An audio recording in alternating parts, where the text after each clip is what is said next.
ভালোবাসা না পাওয়ার যন্ত্রণা এমন এক অনুভূতি যা মুখে বলা যায় না, কেবল অনুভব করা যায়। কারো প্রতি নিজের সবটা দিয়ে ভালোবাসা, তার জন্য অপেক্ষা করা, তার হাসিতে নিজের শান্তি খোঁজা, আর শেষে বুঝতে পারা সে কখনোই তোমাকে সেইভাবে ভালোবাসেনি। এই উপলব্ধিটাই ভেতরটা একদম ফাঁকা করে দেয়। তখন মনে হয় হয়তো ভালোবাসা বলে কিছুই নেই, আছে শুধু প্রয়োজন, অভ্যেস আর স্বার্থ। তুমি যখন তাকে বোঝাতে চাও কতটা দরকার সে তোমার জীবনে, তখনই সে দূরে সরে যায়।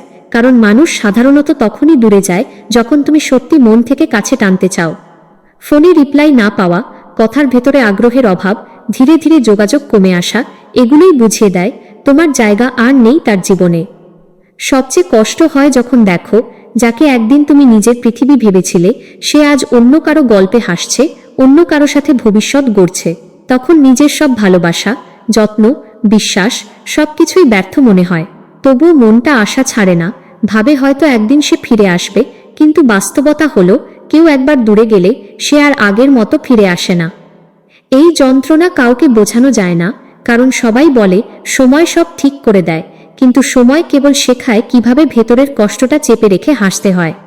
ভালোবাসা না পাওয়ার যন্ত্রণা আসলে মরে যাওয়ার মতো নয়, বরং প্রতিদিন একটু একটু করে ভেতর থেকে ভেঙে পড়ার মতো।